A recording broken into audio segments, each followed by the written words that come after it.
The scorching Arizona sun beat down mercilessly on Lily Matthews' tear-stained face as she stumbled through the dusty main street of Kingman in the summer of 1879. The letter burned into her right palm throbbed with each heartbeat, the angry red mark a constant reminder of what the town had deemed her greatest sin. "Thief!" someone shouted from the doorway of the general store. "Ain't decent folk got a right to protect what's theirs without your kind taking it?" Lily kept her head down, her auburn hair falling forward to shield her face from the jeers and whispers that followed her like shadows. 3 days since they'd branded her, 3 days of living with the shame and pain that came with the mark. She clutched her palm against her chest, the crude bandage doing little to ease the burning sensation that seemed to reach all the way to her heart. At 22, Lily hadn't expected her life to come to this. After her father's death last winter, leaving her with nothing but debts and a dilapidated cabin on the outskirts of town, she tried everything to survive honestly. But honest work for a woman alone was scarce in Kingman, and the hunger pains had become too much to bear. She'd only taken a loaf of bread and a small jar of preserves from the mercantile, just enough to quiet her empty stomach for a day or two while she figured out what to do next. But Sheriff Walcott had caught her red-handed, and Judge Parker had been unsympathetic to her pleas. "We make examples in this town," he'd announced from his makeshift bench in the saloon that served as Kingman's courthouse. "Brand her with the mark of her crime and let all know what she is." The searing pain of the hot iron against her palm still haunted her dreams, along with the smell of her own burning flesh. Lily hurried toward the edge of town, eager to escape the stares and whispers. She kept her branded hand hidden in the folds of her faded blue dress. She'd need to change the bandage soon, but clean cloth was a luxury she couldn't afford. "Miss Matthews," the voice made her freeze. Masculine, unfamiliar, and not filled with the usual contempt.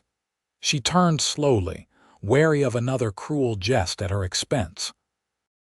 A man she didn't recognize stood a few paces behind her, tall and broad-shouldered in a worn leather vest, his face partially shaded by a wide-brimmed hat. Dust covered his boots and the lower half of his denims, suggesting he'd just ridden into town. "I don't believe we've met," Lily said cautiously, tucking her hand deeper into her skirts. "No, madam, we haven't." He took a step closer, removing his hat to reveal sun-streaked brown hair and eyes the color of whiskey. "Name's Dawson Xavier. I've been working cattle for the Diamond Ranch these past months." He cleared his throat. "I was in town when the judgment was carried out." Lily's cheeks flamed with humiliation. Of course he knew. Everyone knew. "If you'll excuse me, Mr. Xavier, I should be on my way." She turned to leave, but his next words stopped her. "I saw what happened that day at Parker's general store, before you took the bread." Lily turned back slowly. "What do you mean?" "I saw old man Parker turn you away when you asked for work. Saw how your hands were shaking from hunger when you reached for that loaf." His voice lowered. "And I saw your tears when you slipped it under your shawl." "Are you here to mock me then?" Lily asked, her voice brittle. Dawson shook his head. "I'm here to offer help. My sister died of fever 2 winters ago. Before she passed, she made me promise I'd never look away from someone in need." He reached into his pocket and pulled out a small bundle wrapped in brown paper. "It's not much, but there's salve for your hand, made from herbs the Hualapai use for burns." He held it out to her. "And I'm looking to hire someone to help with the cooking and mending out at my cabin. It's modest pay, but it comes with meals and a roof." Lily stared at him, suspicious of kindness after so many cruel words and hard stares. "Why would you help the town thief?" "Because I don't see a thief," he said simply. "I see a woman who made a desperate choice when all other doors were closed to her." Tears welled in Lily's eyes and she blinked them back furiously. "I don't need your pity, Mr. Xavier." "It's not pity I'm offering," he said, his voice firm.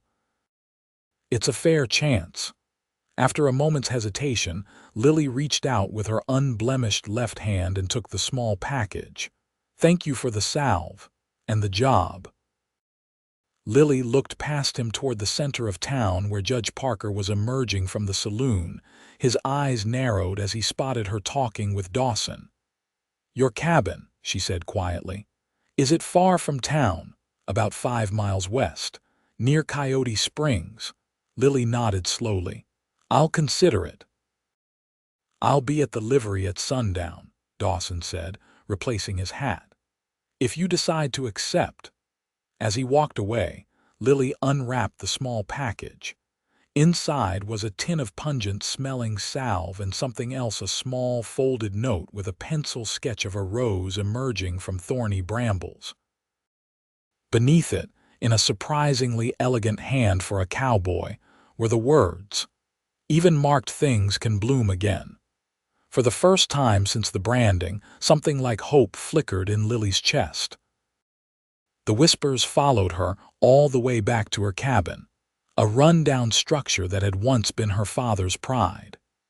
Now it stood as a testament to her fall from grace, with its sagging porch and roof that leaked whenever the rare desert rains came. Inside, Lily collapsed onto her narrow bed, exhaustion settling into her bones. She carefully unwrapped the dirty bandage from her palm, wincing as the fabric stuck to the burn. The letter stared back at her, angry and red against her pale skin. Thief. That's what the stood for in Kingman. In other towns, it might mark other sins: adulterer, arsonist, but here, in this dusty corner of Arizona territory, they branded thieves. Gently, she applied Dawson's salve to the burn, sighing with relief as the cooling sensation spread across her palm. The herb smelled of sage and something unfamiliar, earthy and sweet at once. As the sun began to dip toward the horizon, Lily made her decision. There was nothing for her in Kingman now, no prospects, no friends, only scorn and hunger. She gathered her meager possessions: 2 dresses, her mother's silver hairbrush, a faded daguerreotype of her parents on their wedding day, and her father's old Bible. Everything fit into a single carpet bag. With one last look at the cabin that had been her home for all her 22 years, Lily closed the door behind her. She didn't bother locking it. There was nothing left worth stealing. The livery stable sat at the western edge of town. As Lily approached, she saw Dawson waiting beside 2 horses, his own sturdy chestnut gelding and a gentle-looking dun mare. "You came," he said simply, a smile softening his weathered features. "I have conditions," Lily replied, clutching her carpet bag tightly. "I'll cook and clean for you, but I'll sleep in separate quarters, even if it's just a lean-to behind your cabin." "There's a proper room," Dawson assured her. "My cabin has 2. It was meant for a family, but—" He trailed off, then cleared his throat. "Your virtue is safe with me, Miss Matthews. I give you my word." Lily studied his face in the fading light, searching for any sign of deception. Finding none, she nodded. "Then I accept your offer, Mr. Xavier." He helped her mount the mare, his hands respectfully placed at her waist for only as long as necessary. As they rode out of town, Lily felt the weight of Kingman's judgment lifting slightly with each hoofbeat. "Why did you really offer me this job?" she asked, as the town disappeared behind them. "There must be plenty of women who'd be happy to work for an unmarried man with a cabin of his own. Women without brands on their hands." Dawson was quiet for so long that Lily thought he might not answer. Finally, he spoke, his voice so low she had to lean closer to hear. "My father was branded when I was a boy, back in Texas. He took food during a drought year, just enough to feed us children. The rancher he worked for branded him as a thief and turned him out." He looked over at her, his eyes shadowed in the twilight. "He couldn't find work after that. No one would hire a branded man, Eventually, he rode out one morning and never came back. Understanding dawned on Lily. "I'm sorry," she whispered. "I was 12 when I found him." Dawson's hands tightened on the reins. He'd hanged himself from a cottonwood by the creek, left a note saying we'd be better off without the shame of him. They rode in silence for a while, the only sounds the steady rhythm of hooves and the occasional call of a night bird. "So you see," Dawson finally continued, "I know something about the weight of those marks, not just the physical scar but the heavier burden they place on your heart." "Does it ever fade?" Lily asked, and they both knew she wasn't talking about the brand on her palm. "The mark? No, but its power over you can diminish," he said. "That's what my mother used to say anyway." As they crested a small rise, Dawson's cabin came into view, silhouetted against the darkening sky. It was larger than Lily had expected, solidly built with a covered porch and a small corral for the horses. "It's not much," Dawson said as he helped her dismount, "but it's mine, free and clear. 20 acres, a good well, and enough pasture for a small herd. I've been saving to buy more cattle come spring." Inside, the cabin was simply furnished but clean and well-maintained. A stone fireplace dominated one wall, with comfortable-looking chairs drawn up before it. The kitchen area was neat, with a cast-iron stove and shelves stocked with basic provisions. "Your room is through there," Dawson said, gesturing to a door on the right. "Mine's opposite. The washroom's out back. It's just a basin and pitcher arrangement for now, but I've been digging out a proper bathhouse when I have time." Lily stood in the center of the main room, suddenly overwhelmed by the day's events. "This is very kind of you." "It's not kindness, Miss Matthews. It's fair exchange. I need help with the cooking and household matters, and you need a fresh start." He rubbed the back of his neck. "I've been living on my own, cooking too long. A man can only eat so much salt pork and beans before he starts to forget what real food tastes like." The hint of self-deprecating humor in his voice eased some of Lily's tension. "I'm a fair cook, Mr. Xavier. My mother taught me before she passed. Call me Dawson, please. Mr. Xavier makes me sound like my grandfather." Lily nodded. "Then I'm Lily." For a moment they stood there, two strangers who had forged an unusual agreement based on shared understanding of pain. "You must be tired," Dawson said finally. "Your room should have everything you need. We can talk more in the morning." As Lily closed the door to her new room, she leaned against it, exhaling slowly. The room was simple but comfortable, with a narrow bed covered in a patchwork quilt, a small dresser, and a washstand. A window looked out toward the east, where the first stars were appearing in the deepening blue. She unwrapped the bandage on her hand again, applying more of the salve before rewrapping it with a clean cloth she found on the washstand. The brand still throbbed, but less insistently now. Sleep claimed her almost as soon as her head touched the pillow, and for the first time in days, she didn't dream of burning flesh and accusatory eyes. Morning came with the crowing of a rooster and the smell of coffee brewing. Lily dressed quickly in her less worn dress, a faded green calico that had once belonged to her mother. She braided her hair and pinned it up, wanting to make a good impression on her first day as Dawson's housekeeper. When she emerged from her room, Dawson was already dressed and pouring coffee into 2 tin cups. "Hope I didn't wake you," he said. "I'm used to rising with the sun." "No, it's fine. I should have been up earlier to start breakfast." "We'll share the morning duties," Dawson said, handing her a cup. "I usually take care of the animals before dawn anyway." Lily noticed he was careful to place the cup in her left hand, sparing her the pain of gripping it with her branded right palm. "I have errands in town today," Dawson continued, "but I thought I'd show you around the place first, if you're feeling up to it. I'd like that." After a simple breakfast of cornbread and the last of Dawson's salt pork, he led her outside. The morning light revealed details she'd missed in the previous evening's darkness. The cabin sat in a small clearing surrounded by juniper and pinyon pines, with the corral and a small barn to one side. Beyond, she could see open pasture dotted with sagebrush, rolling gently toward distant mountains. "It's beautiful," Lily said, surprised at how peaceful it felt after the hostility of Kingman. "It is that," Dawson agreed. "Took me 3 years of working other men's cattle to save enough for this place. Worth every callus and broken bone. You were injured, hazards of the job. Got thrown from a horse during a cattle drive 2 years back. Broke my leg in 2 places." He shrugged.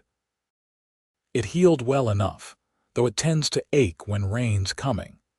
Dawson showed her the chicken coop, where half a dozen hens pecked at scattered feed, and the vegetable garden he'd started with limited success.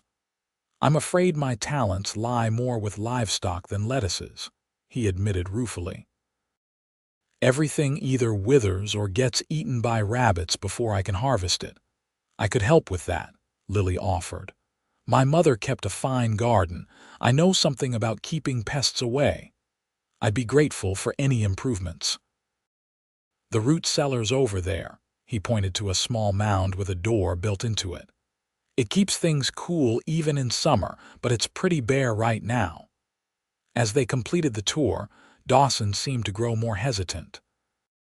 "There's something else I should show you," he said finally, leading her toward a small rise behind the cabin.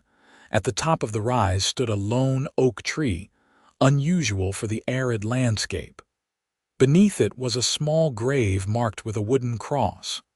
"My sister, Eliza," Dawson said quietly. "She came west with me after our mother died. We were going to build this place together." His voice grew rough. "The fever took her 3 days after we arrived. I buried her here where she could see the sunrise over the mountains. She always loved the mornings." Lily stood silently beside him, understanding that he was sharing something precious, a piece of his heart that he kept carefully guarded. "I'm sorry," she said at last. "It must be very lonely for you here." "It has been," he admitted. "But having someone else around might make it feel more like the home it was meant to be." He turned to face her. "I want you to know, Lily, that whatever happened in Kingman, whatever they marked you for, it doesn't matter here. This is a place for new beginnings." The sincerity in his eyes made her throat tighten with emotion. "Thank you," she managed to say. They walked back to the cabin in companionable silence, the morning sun warming their shoulders. At the porch, Dawson retrieved his hat from a peg by the door. "I should be back by supper time. There's plenty of food in the pantry, and you're welcome to anything you need." He hesitated. "If anyone comes by, which is unlikely this far out, you don't have to answer the door if you don't want to." Lily nodded, grateful for his understanding.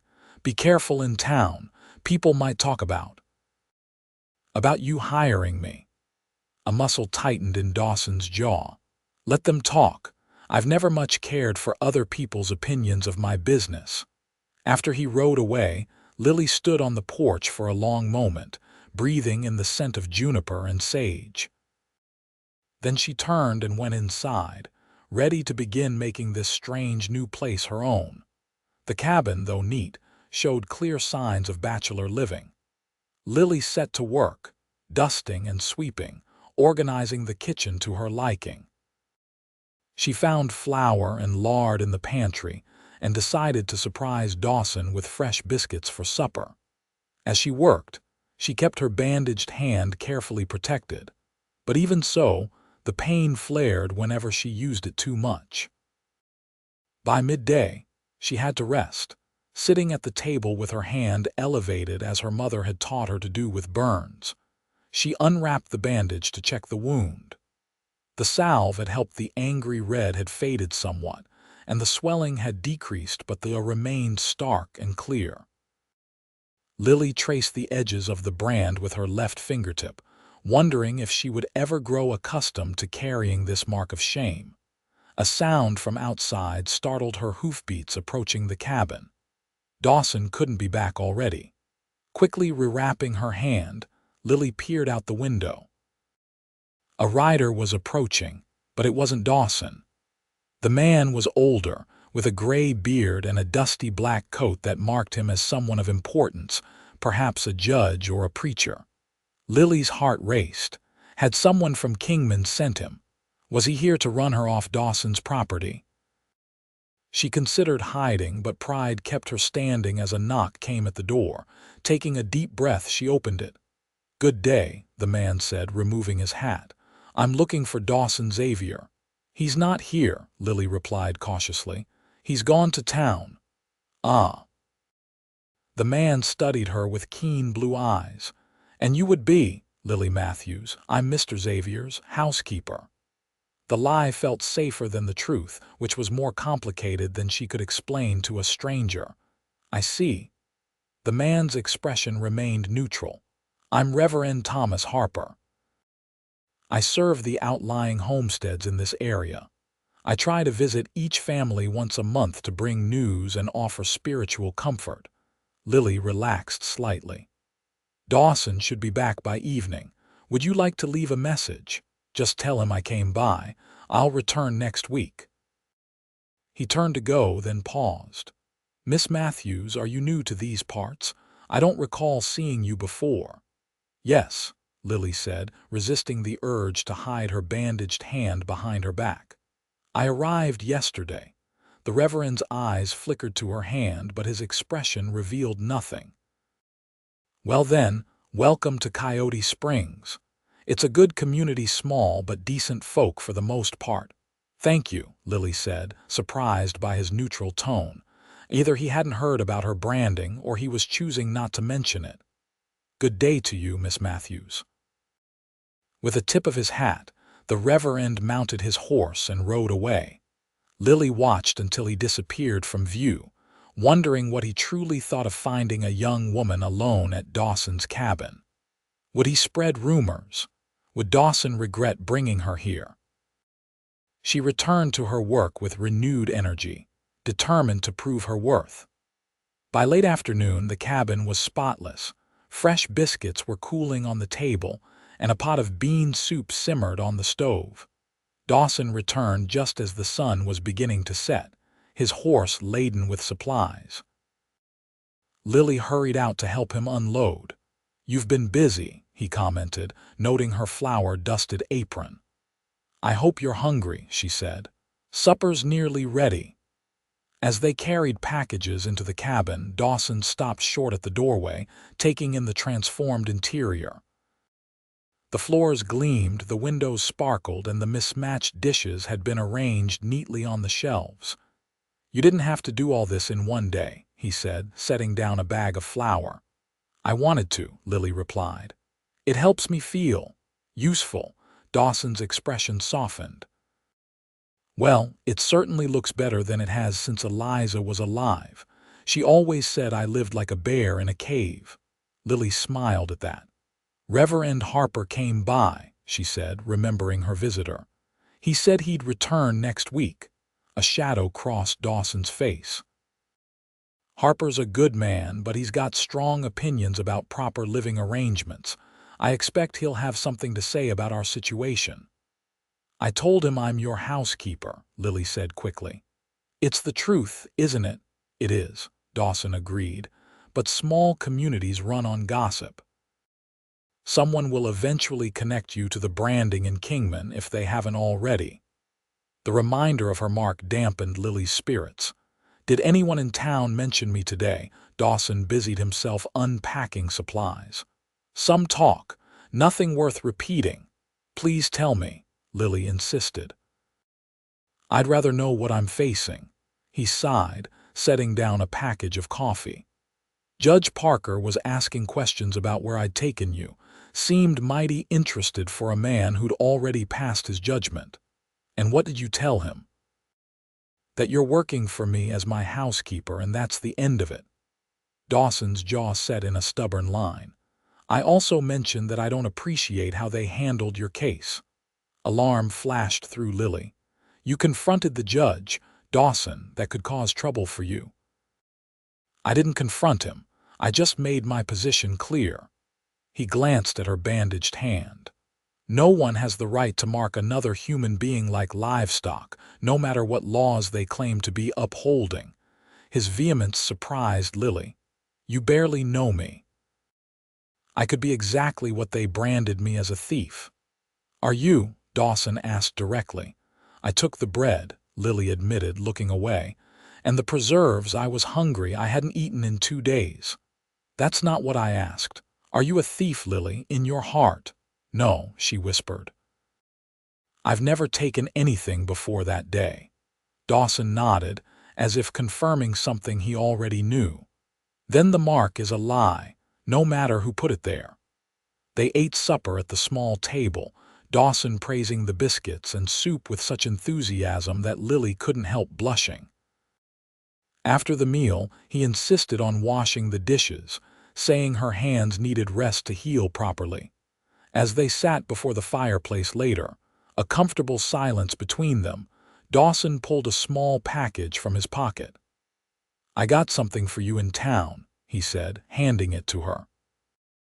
Lily unwrapped it to find a pair of soft leather gloves, the kind women wore for riding or gardening. I thought they might be useful, Dawson explained, for when your hand is healing, and afterward, well, if you ever want to cover the mark when we go into town. Tears pricked at Lily's eyes at his thoughtfulness. Thank you, she said, running her fingers over the supple leather. They're beautiful. There's something else. He reached into his coat and pulled out a folded document. I spoke with Lawyer Bell in town. He drew this up for me. Lily took the paper, unfolding it carefully. It was a simple contract of employment stating that she was hired as housekeeper for Dawson Xavier at a wage of $15 per month, plus room and board. I wanted it to be official, Dawson said. So if anyone questions your being here, you have proof of legitimate employment. The gesture touched Lily deeply. He was giving her not just a job, but dignity, a shield against the whispers and accusations. You're a good man, Dawson Xavier, she said quietly. He looked embarrassed at the praise. I'm just doing what's right. That night, as Lily lay in bed listening to the unfamiliar sounds of the countryside, the call of coyotes in the distance, the rustle of wind through the junipers, she felt something she hadn't expected to find again: peace. The days settled into a comfortable rhythm. Lily cooked and kept house, her skilled touch transforming the bachelor cabin into a proper home. Dawson worked from dawn until dusk, tending his small herd of cattle and making improvements to the property. True to his word, Reverend Harper returned the following week. This time, Dawson was present for the visit, inviting the Reverend in for coffee and Lily's freshly baked apple pie. I must say, Xavier, your home has never looked so welcoming, Harper commented, glancing around the cabin with approval. That's Miss Matthews' doing, Dawson replied. She has a gift for making order out of chaos. The Reverend's gaze settled on Lily, who had kept her gloved hands busy serving coffee. A valuable skill indeed. Tell me, Miss Matthews, how did you come to work for Mr. Xavier? Before Lily could answer, Dawson spoke. Miss Matthews needed a position, and I needed help with the house. It was a fortunate arrangement for us both. Harper nodded slowly. I see, and you're comfortable with the propriety of the situation. An unmarried woman living under the same roof as an unmarried man. Lily felt heat rise in her cheeks. Mr. Xavier has been a perfect gentleman, Reverend. We have separate quarters, and he's treated me with nothing but respect. I'm sure he has, Harper said, his tone neutral. But you must understand, appearances matter in small communities. Tongues will wag. Let them wag, Dawson said firmly. I won't have Miss Matthews' character questioned because of outdated notions of propriety. The Reverend sipped his coffee thoughtfully. Perhaps there's a solution that would satisfy both practicality and propriety. The widow Carson at Coyote Springs could use a companion. She's getting on in years and lives alone since her son moved to California. You could reside with her, Miss Matthews, and still work here during the day. That won't be necessary, Dawson said, a hint of steel in his voice. Harper raised an eyebrow. No. Then perhaps you have other plans for resolving this situation. An uncomfortable silence fell. Lily focused on her pie, aware that something important was being discussed beneath the surface of the conversation. Reverend Harper, Dawson finally said, I appreciate your concern, but Miss Matthews is safe here. I gave her my word, and that should be enough for anyone who knows me. The Reverend studied them both for a long moment, then set down his empty coffee cup. Very well. I won't press the matter further today. He stood, retrieving his hat. But I would be remiss in my duties if I didn't advise caution. Reputations are easily damaged and not so easily repaired. After Harper left, Lily busied herself with clearing away the coffee cups, avoiding Dawson's gaze. I'm sorry about that, he said finally. Harper means well, but he can be traditional in his thinking. He's right, though, Lily replied softly. People will talk. It could hurt your standing in the community. Dawson crossed to where she stood and gently took the cup from her hands, setting it down. Lily, look at me. She raised her eyes to his, finding them warm and earnest. I don't give a damn what people think. You have as much right to be here as anyone else. More even, since you've made this place a proper home for the first time since Eliza died. But what if my presence causes trouble for you? Lily asked. What if Judge Parker decides to make an example of you too? Let him try, Dawson said, his voice hardening. I'm not some drifter he can push around. This is my land, my home, and you have every right to be here. The conviction in his voice warmed something inside Lily. For the first time in longer than she could remember, someone was standing up for her, placing himself between her and the world's judgment. Thank you, she whispered. Dawson stepped back, seeming to realize how close they were standing. You don't need to thank me for basic decency, Lily. But they both knew what he was offering went beyond decency. It was protection, and in its way, a kind of devotion that neither of them was ready to name. As autumn settled over the Arizona territory, bringing cooler nights and golden light to the landscape, Lily found herself settling into life at Coyote Springs with surprising ease. Her hand healed slowly, the angry red fading to a pinkish white, though the remained clearly visible. She wore her gloves when they went into town, which was rarely, as Dawson seemed to prefer handling errands alone. One crisp October morning, Dawson announced that they needed supplies that he couldn't carry alone. I'd like you to come with me, he said, as they finished breakfast. The wagon's fixed now, so we can bring back enough to last through the winter. Lily felt a flutter of anxiety. She hadn't been back to Kingman since the day Dawson had brought her to his cabin. Are you sure that's wise? People there remember me. Let them remember, Dawson said.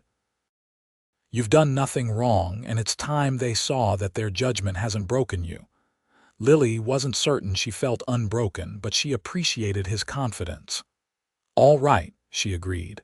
When do we leave? First light tomorrow. It's a few hours' journey by wagon, and I'd like to be back before dark. That night, Lily laid out her best dress, a simple blue calico that Dawson had brought her from town 2 weeks earlier, insisting it was part of her wages. She polished her worn boots and mended a loose button on her shawl. If she was to face Kingman again, she would do so with dignity. Morning came clear and cool. Dawson had the wagon ready, 2 sturdy draft horses harnessed and waiting. He helped Lily up onto the seat, his hands strong and sure at her waist. The touch sent a now familiar warmth through her, one she tried not to examine too closely. Dawson had been nothing but respectful these past weeks, and she wouldn't mistake kindness for something more. The journey passed pleasantly, with Dawson pointing out landmarks and sharing stories about the area. He had a gift for storytelling, painting vivid pictures of the early settlers and the native peoples who had lived on this land for generations before. "My mother was 1/4 Comanche," he told her as they passed a cluster of ancient petroglyphs carved into a rock face. "Her grandmother taught her about plants and healing. That salve I gave you for your hand was one of her recipes." "It worked wonderfully," Lily said. "The pain was much less after I used it." "She would have liked you," Dawson said, his eyes on the road ahead. "She valued people who faced hardship with grace." The compliment warmed Lily more than she cared to admit. As they approached Kingman, her anxiety returned. She pulled on her gloves and adjusted her bonnet, trying to prepare herself for the stares and whispers. "We'll go to Jensen's general store first," Dawson said. "Then the mercantile for fabric and supplies. I need to stop at the bank as well." Lily nodded, her throat suddenly too dry for words. Kingman hadn't changed in the month since she'd left. The same dusty Main Street, the same weathered buildings, the same people going about their business. As Dawson helped her down from the wagon, she felt eyes turning toward them, conversations pausing. "Head up," Dawson murmured, offering his arm. "You've nothing to be ashamed of." With his solid presence beside her, Lily found the courage to walk into Jensen's general store. The proprietor, a balding man with spectacles perched on his nose, looked up as they entered. Recognition flashed across his face. "Mr. Xavier," he said, nodding to Dawson. His eyes slid to Lily, narrowing slightly. "Miss Matthews." "Good morning, Mr. Jensen," Dawson said pleasantly. "We need supplies for the winter. Flour, sugar, coffee, salt, the usual." Jensen hesitated for only a moment before moving to fill the order. "Been a dry autumn. Might be a hard winter coming." "We're prepared," Dawson replied, emphasizing the "we" slightly. As Jensen gathered their supplies, the door opened again. Judge Parker entered, his imposing figure filling the doorway. The shop fell silent. "Xavier," Parker said, his cold eyes moving from Dawson to Lily. "I see you've brought your housekeeper to town." "Judge Parker," Dawson acknowledged with a nod that was just short of respectful. "Miss Matthews and I are stocking up for winter." Parker stepped closer, his gaze fixing on Lily's gloved hands. "Still hiding your shame, I see." Lily fought the urge to step behind Dawson, forcing herself to meet the judge's eyes. "The gloves are practical, Your Honor, for the cold, indeed." Parker's thin lips curved in what might have been a smile on another man. "And how convenient that they cover your mark of disgrace as well." Dawson stiffened beside her. "Judge Parker, Miss Matthews has paid for her mistake. The matter is closed." "Is it?"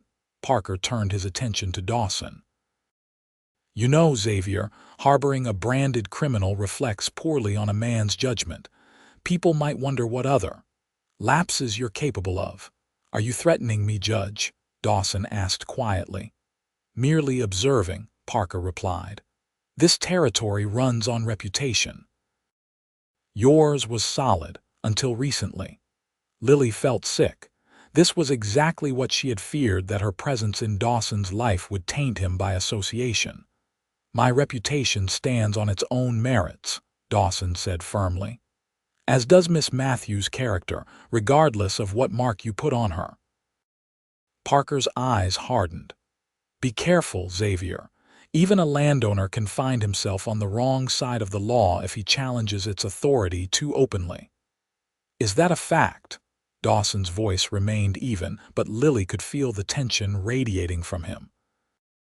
"I wasn't aware that hiring a housekeeper constituted challenging authority." "It depends on the housekeeper, doesn't it?" Parker looked at Lily again, his gaze contemptuous. "Some stains spread, Xavier. Remember that." With those parting words, the judge collected the items he'd come for, paid Jensen, and left the store. The silence he left behind was deafening. Lily's hands trembled as she adjusted her shawl. "Perhaps I should wait in the wagon," she suggested quietly. "No," Dawson said firmly. "We'll finish our business together." Jensen cleared his throat awkwardly. "That'll be $12.35 for everything, Mr. Xavier." As Dawson paid, Lily became aware of whispers behind them. Two women had entered the store and were staring openly at her, their heads bent together in conversation. "Living in sin out there," I heard. "Branded as a thief, and now she's stolen a decent man's reputation." Lily's cheeks burned with humiliation. She busied herself examining a display of canned goods, trying to appear unaffected. Dawson finished his transaction and guided her toward the door, his hand protective at her elbow. "The mercantile next," he said, as if they hadn't just endured a public shaming. The rest of their errands passed in a blur of sidelong glances and hushed conversations that stopped when they approached. By the time they loaded the last of their supplies into the wagon, Lily felt drained. Her earlier courage evaporated in the face of Kingman's collective judgment. As they left town, she finally spoke. "I'm sorry, Dawson. Judge Parker was right. My presence is damaging your reputation." Dawson was quiet for so long that Lily thought he might agree with her. When he finally responded, his voice was low and intense. "Lily, look at me." She turned to face him, finding his expression more serious than she'd ever seen it. Judge Parker and his kind, they believe they own the truth, that they can decide who's worthy and who isn't, but they don't own the truth any more than they own you or me. He guided the horses off the main road, stopping the wagon beneath the shade of a large cottonwood. Turning fully toward her, he gently took her gloved hands in his. "May I?" he asked, his fingers at the edge of her right glove. Lily hesitated, then nodded. Carefully, Dawson removed the glove, exposing the brand that marked her palm. There was white now against her skin, a permanent reminder of her lowest moment. What Dawson did next stunned her. He raised her palm to his lips and pressed a gentle kiss to the center of the brand. "This mark," he said, his voice rough with emotion, "it doesn't define you. It never did." Tears welled in Lily's eyes, spilling over before she could stop them. No one had touched her branded hand so tenderly, as if it weren't something to be hidden and ashamed of. "Dawson," she began, but found she had no words for the feelings overwhelming her. "I have something to say, and I need you to hear it," Dawson said, still holding her hand in his. "When I found you that day in Kingman, I thought I was offering help to someone in need. But these past months, living with you, seeing your strength and grace despite everything that's happened to you, Lily, you've given me far more than I've given you." He took a deep breath. "My home was just a place to sleep before you came. Now it's alive again. You've brought warmth and light back into my life, and he broke off, seeming to struggle with his next words. "You what?" Lily asked softly. "I'm falling in love with you," Dawson said simply. "I know it's too soon, and you've every right to tell me I'm overstepping. But after today, seeing how they treated you, I couldn't keep it inside anymore." Lily stared at him, her heart hammering against her ribs. "You love me, despite this." She turned her branded palm upward between them. "Not despite it," Dawson corrected gently. "With it. It's part of your story, just as my past is part of mine. The brand doesn't make you less in my eyes, Lily. Nothing could." A sob escaped her, years of pain and loneliness crashing through the walls she'd built around her heart. Dawson gathered her into his arms, holding her as she wept against his shoulder. "I thought I was broken," she whispered when the tears finally subsided. "That no one would ever want me after what happened." "You're not broken," Dawson said, his hand gently stroking her hair. "You're the strongest person I know." Lily pulled back slightly to look into his eyes, finding nothing but sincerity there. "I think I'm falling in love with you too," she admitted. "But I'm afraid. What if Judge Parker makes good on his threats? What if loving me costs you everything you've worked for?" Dawson cupped her face in his hands. "Nothing he could take from me would be worth more than what I'd lose by letting you go." Then he leaned forward and kissed her, a gentle question that Lily answered by winding her arms around his neck, drawing him closer. The kiss deepened, years of loneliness dissolving in the warmth they created between them. When they finally broke apart, breathless, Dawson rested his forehead against hers. "I don't want to pressure you, Lily. We can take this as slow as you need." Lily nodded, overwhelmed by the emotions coursing through her. "I think I'd like that, to see where this leads." "Then that's what we'll do," Dawson said, pressing another soft kiss to her forehead. "Together."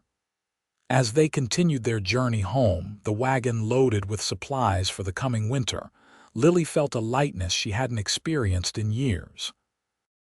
The brand on her palm still marked her skin, but for the first time, she believed Dawson might be right. It didn't have to define her future. Winter descended on Coyote Springs with a fierce intensity. Snow blanketed the landscape, transforming the rugged terrain into a gleaming white expanse that stretched to the distant mountains.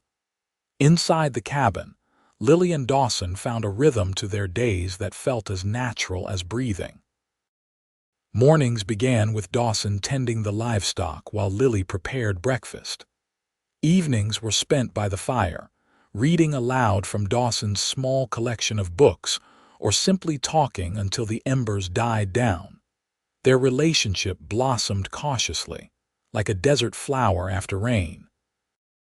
Dawson was true to his word about taking things slowly, never pushing for more than Lily was ready to give. Their kisses were tender discoveries, each one building trust between them.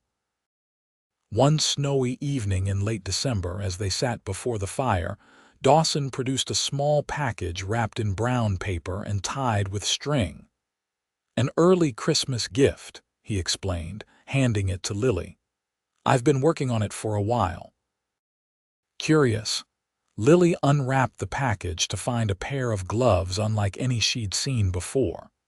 Made of the softest deerskin, they were elegantly crafted, but what made them unique was the right glove. Where it would cover her palm, Dawson had worked the leather into an intricate pattern of flowers and vines, the design centered over where her brand would be. "I thought," he said hesitantly, "that if you wanted to cover the mark sometimes, you could have something beautiful to put over it. Not to hide it in shame, but to transform it." Tears filled Lily's eyes as she traced the delicate pattern with her fingertip. "You made these?" Dawson nodded. "My grandfather was a leather worker. He taught me when I was a boy." He looked suddenly uncertain. "If you don't like them, they're the most beautiful gift I've ever received," Lily interrupted, slipping the right glove onto her hand.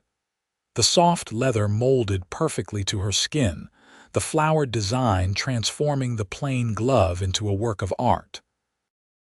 Impulsively, she leaned forward and kissed him, pouring all her gratitude and growing love into the gesture. Dawson responded in kind, his arms encircling her waist, drawing her closer. When they parted, his eyes were dark with emotion. "Lily, I want to ask you something." "Yes," she said, her heart quickening at his serious tone. "I know it hasn't been long, but I've never been more certain of anything in my life." He took her gloved hand in his. "I love you. I want to build a life with you, a real one, not as employer and housekeeper, but as husband and wife." Joy bloomed in Lily's chest, so intense it was almost painful. "Are you asking me to marry you, Dawson Xavier?" "I am," he said solemnly. "If you'll have me, branded hands and all." Lily laughed through her tears. "My hands are the only ones branded in this relationship." "Not true," Dawson said, bringing her palm to rest over his heart. "You've branded me here deeper than any iron could mark. I'm yours, Lily Matthews, if you want me. Yes, she whispered, scarcely believing this moment was real. Yes, I want you. I love you. Dawson's answering smile was brilliant as he gathered her into his arms, sealing their engagement with a kiss that promised a lifetime of healing and hope. The next morning, they rode to Coyote Springs to share their news with Reverend Harper. The small settlement was little more than a cluster of buildings around a general store and church, but its residents had always been kinder than those in Kingman. Harper received them in the modest church, his eyebrows rising at their announcement. "This is unexpected," he said, looking between them. "Marriage is a serious commitment not to be entered into lightly." "We understand that, Reverend," Dawson said firmly. "Our decision wasn't made in haste, despite how it might appear." Harper turned his attention to Lily. "Miss Matthews, are you certain this is what you want? Marriage can be challenging under the best circumstances, and your situation is complicated." Lily met his gaze steadily. "I love Dawson, Reverend Harper. And yes, our beginning was unusual, but I believe that God sometimes works in ways we don't expect." The Reverend studied her for a long moment, then nodded slowly. "I've observed how Mr. Xavier has stood by you despite the difficulties. That speaks well of his character." He glanced at Dawson. "And you, Xavier, are you prepared for the challenges this union might bring? There are those who will never accept Miss Matthews because of her mark." "With respect, Reverend," Dawson replied, his voice level but firm, "those people's opinions matter less to me than Lily's happiness. I love her, branded hand and all.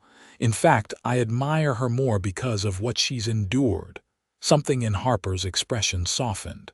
"Well then, I suppose congratulations are in order." He reached for his calendar. "When would you like to hold the ceremony?" "As soon as possible," Dawson said, looking at Lily for confirmation. She nodded her agreement. "I could perform the ceremony this Sunday after services," Harper offered. "It would be simple but proper." "That would be perfect," Lily said, squeezing Dawson's hand. 4 days seemed both an eternity and hardly any time at all to prepare. As they left the church, snow began falling again, soft white flakes drifting from a pearl-gray sky. Dawson helped Lily onto her horse, his touch lingering at her waist. "Are you happy?"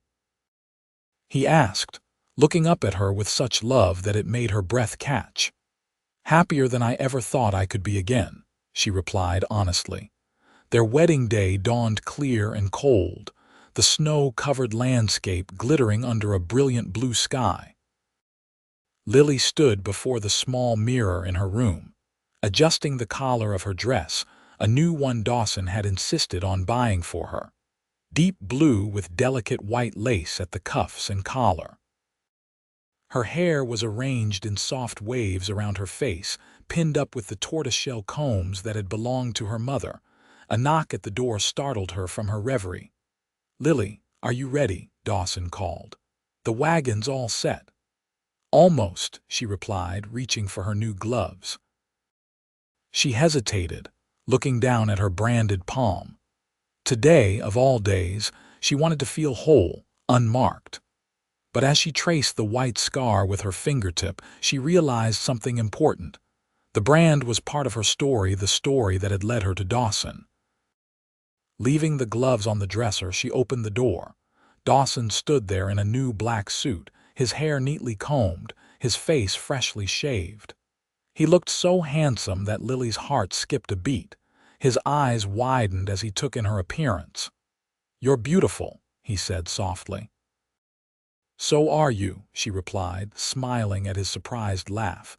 His gaze dropped to her bare hands and his expression grew serious. "You're not wearing your gloves."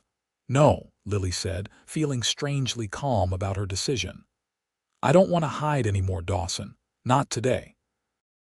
Not from you. Not from anyone." Dawson reached out and gently took her branded hand in his, raising it to his lips for a tender kiss. "I'm proud to be marrying you, Lily Matthews." just as you are."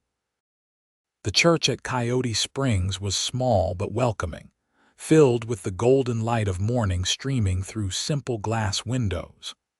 To Lily's surprise, several homesteaders from the surrounding area had gathered for the service and stayed for the wedding.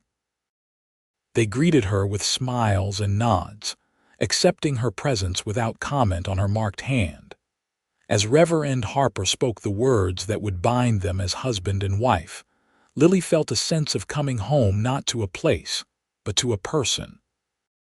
When Dawson slipped a simple gold band onto her finger, his thumb brushing across her brand with gentle acknowledgement, she knew with absolute certainty that she had found where she belonged.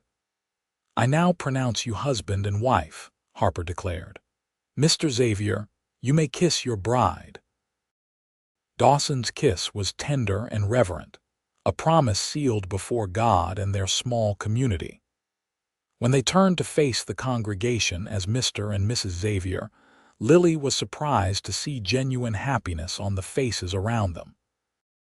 After accepting congratulations from the assembled neighbors, they climbed into the wagon for the journey home. Dawson had insisted they take a few days alone before returning to the routines of ranch life, sending a young man from Coyote Springs to tend the livestock in their absence. As they approached their cabin, their home, Dawson suddenly pulled the wagon to a halt. "What is it?" Lily asked, concerned by his serious expression. "Tradition," he explained, a smile breaking across his face. Before she could question him further, he had jumped down from the wagon and come around to her side. In one smooth motion, he lifted her into his arms. "Dawson," Lily laughed, wrapping her arms around his neck. "What are you doing?" "Carrying my wife across the threshold," he said, as if it were the most natural thing in the world. "I intend to do this properly." He carried her up the porch steps and through the door, setting her down gently in the center of the main room. The cabin looked different, somehow more like home than it ever had before. "Welcome home, Mrs. Xavier," Dawson said softly. Lily reached up to touch his face, still hardly believing this wonderful man was her husband. "I love you," she whispered, "and I love you." He took her branded hand and pressed it to his heart. "Every part of you." That night, as moonlight spilled through the bedroom window, they discovered each other fully for the first time.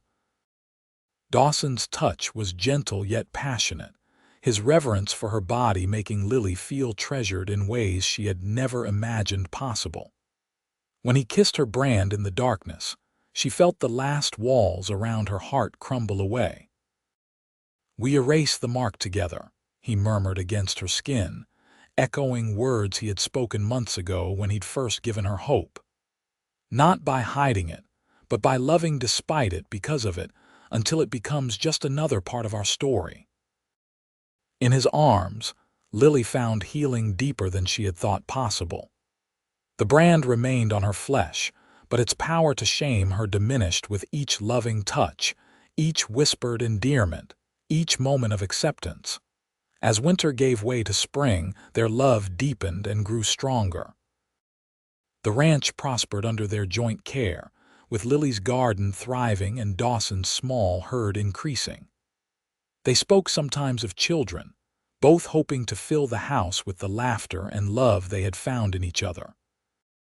One warm day in late April, as Lily tended her flourishing garden, a wagon approached the cabin. She shaded her eyes against the sun, recognizing Reverend Harper and another man she didn't know. "Dawson," she called toward the barn where her husband was repairing a saddle. "We have visitors." Dawson joined her, wiping his hands on a cloth as Harper and his companion drew closer. "Reverend," he greeted as the wagon stopped, "this is unexpected." "Xavier," Harper nodded, then turned to Lily with a warm smile. "Mrs. Xavier, you're looking well. Marriage agrees with you." "Thank you, Reverend," Lily said, conscious that her branded hand was visible, soil stained from gardening. Harper gestured to his companion, a distinguished-looking gentleman in a fine coat. This is Judge William Holloway from the territorial capital. He's been reviewing some of Judge Parker's more controversial rulings. Lily felt Dawson tense beside her. Is that so? He said cautiously. Judge Holloway stepped forward, his expression grave but kind. Mr. and Mrs. Xavier, I apologize for arriving unannounced, but I believe this matter is of importance to you both. He reached into his coat and withdrew an official-looking document. I've been reviewing cases of corporal punishment throughout the territory, particularly the practice of branding, which has become increasingly controversial. Lily's heart began to race. She felt Dawson's arm slip protectively around her waist. After careful consideration and consultation with territorial authorities, Holloway continued, I have determined that Judge Parker exceeded his authority in several cases, including yours, Mrs. Xavier. He handed the document to Lily.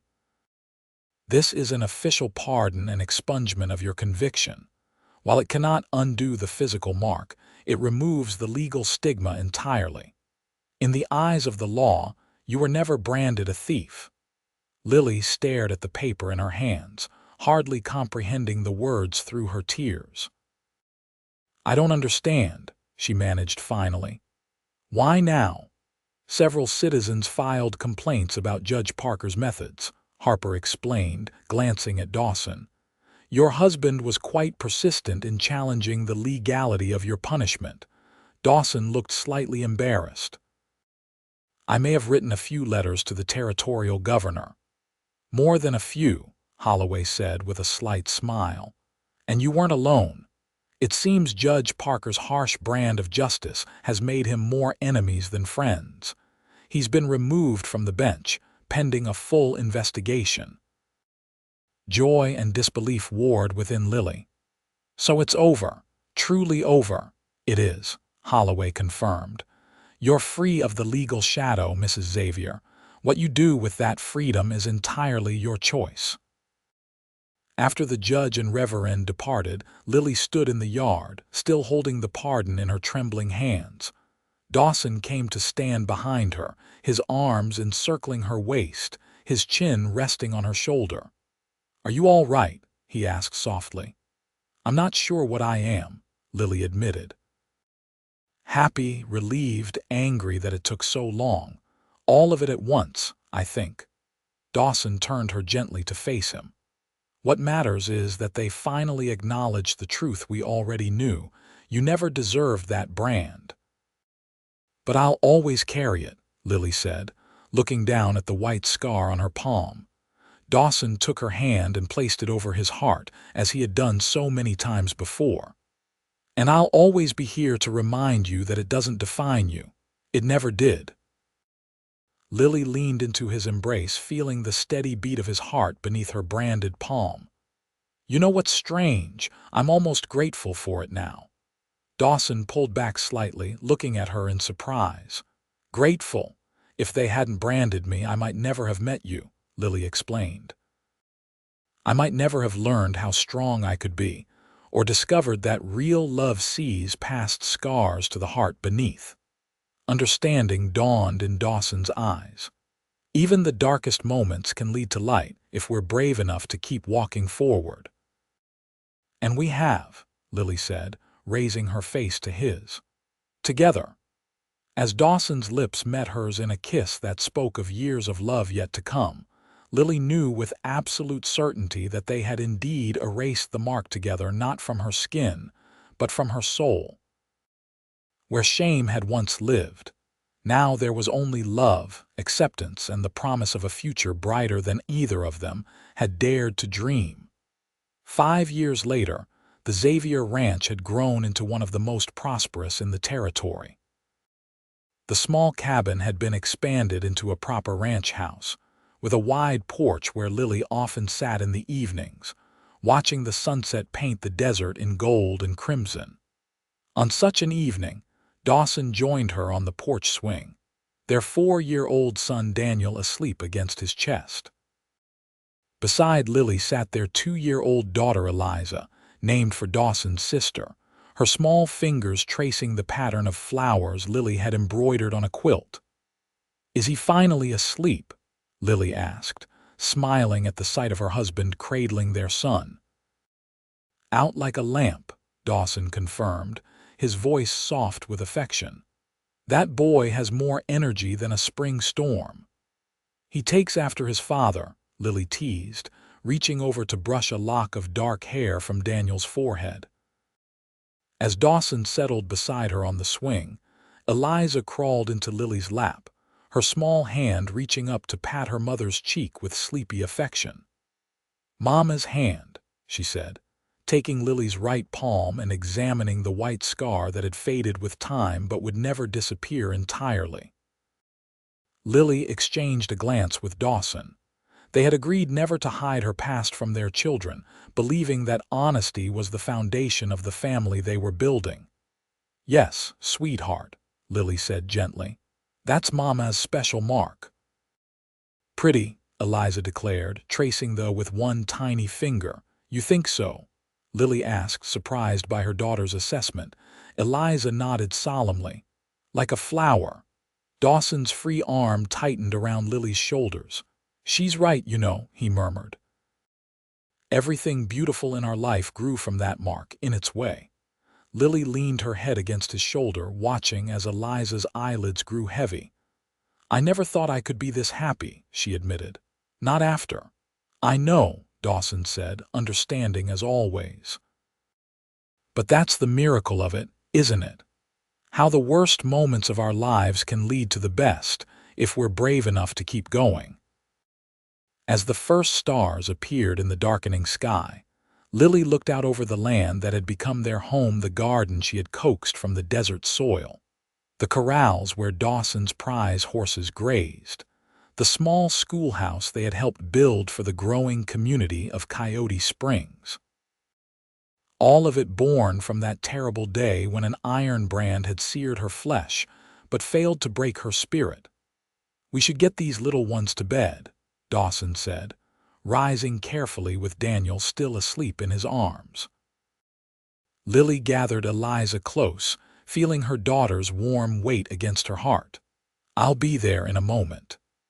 After Dawson carried the children inside, Lily remained on the porch for a few minutes more, holding her branded palm up to the starlight.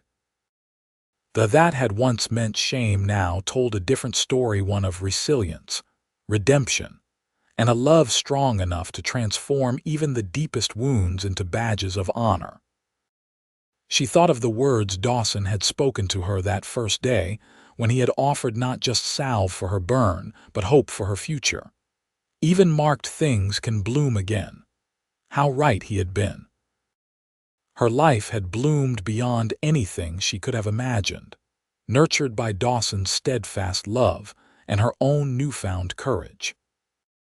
With a heart full of gratitude, Lily rose and went inside to join her family, her hand no longer a burden to be hidden, but simply another part of the woman she had become.